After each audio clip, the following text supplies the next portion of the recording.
Guys, we're going to be doing interest on overdue debtors. Please note that interest may be charged on overdue debtors accounts. This is when a debtor was supposed to have paid it within 30 days, but they didn't. If they don't pay us within the required stipulated in the debtors agreement or credit agreement, we're going to charge them interest. That interest that we charge debtors, it is income to us, and we're going to record it as interest income.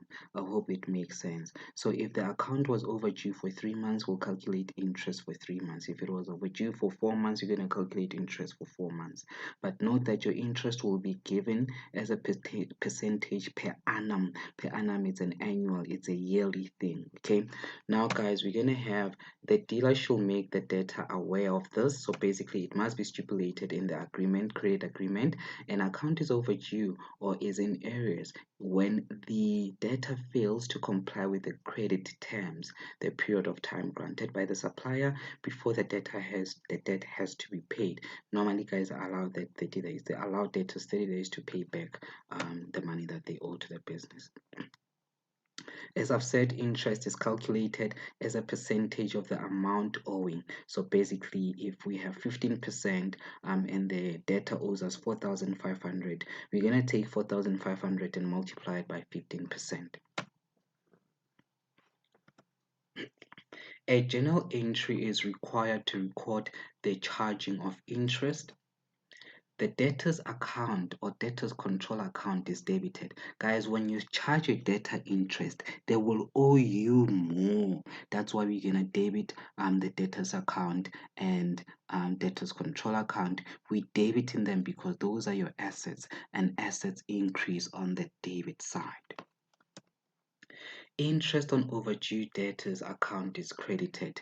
Income increases as the dealer will be receiving more from the original debt. So basically, guys, income increases on the credit side as we're going to be receiving more from the debtor, and that will be income. So we debit the debtor's name and then we credit income, all right? It will be interest income. Now, here's an example. It says on the 15th of May 2022, it was discovered that the delayed account of 2,400 is 2 months overdue. Bev Store charged her interest of 16% per annum. So basically, guys, for us to calculate interest on the 2,400, we're going to take the 2,400 and multiply it by, let me quickly do it here.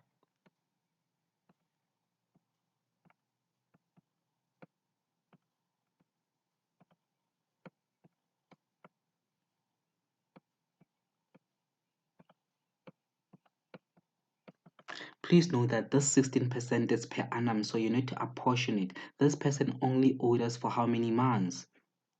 For 2 months out of 12, because that interest, that percentage is per annum. Per annum means per annum, per annual, or annually, or yearly. It's up to you as to what you call it. But the year, guys, a year is a period of 12 months. That's why I'm going to multiply this by,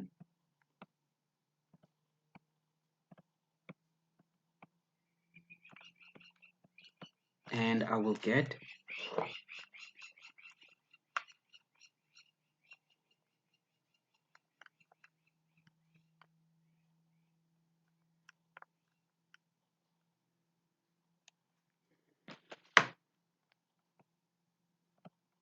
I will get 64 rand. So this person owes us 64 rand more. That 64 rand, guys, you're gonna debit the name of the debtor and then you're gonna credit interest income with that 64 rand. Basically, on the debit side, guys, we're gonna have delayed. Obviously, delayed was late to pay his account, okay, and the amount will be 64 rand. Remember, guys, delayed is a debtor. Now, since this goes to the debit side of delayed, it means that our debtors control will also be affected, and that 64 rand will be recorded on the debit side of our debtors control, and the credit side will just be interest income. And the interest income, or you can call it interest on overdue debtors, is totally up to you. And then the amount will be 64 rand, and then the narration calculation will just be interest charged on overdue account at 16% per annum for 2 months. And I did show you guys how to calculate that 64 rand.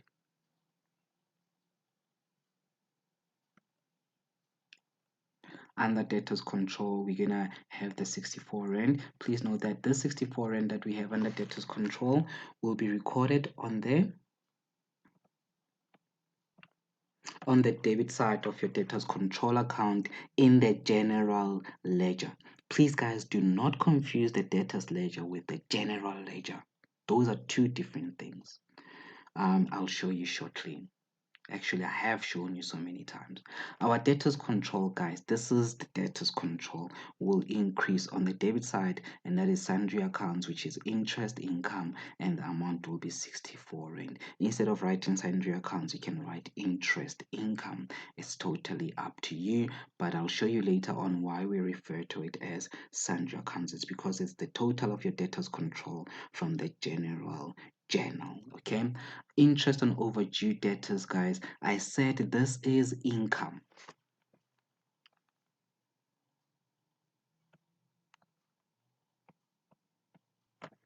Income increases on the credit side. That's why I'm going to have debtors control on the credit side, and the amount will be 64 rand. So basically sundry accounts, which is simply your debtors control, and it will be 64 rand. I will explain that later as well. I would have written debtors control there instead of sundry accounts. Delays, which is your debtors ledger. Delayed owed us how much at the beginning of the month, guys? Delayed was owing us 2,400. Okay, we charged him interest, meaning that he's gonna owe us more. So interest of 64 rand will be recorded on the debit side, meaning that 64 plus 2,400 will give us 2,464. He's now owing us 2,464, and this is your class work.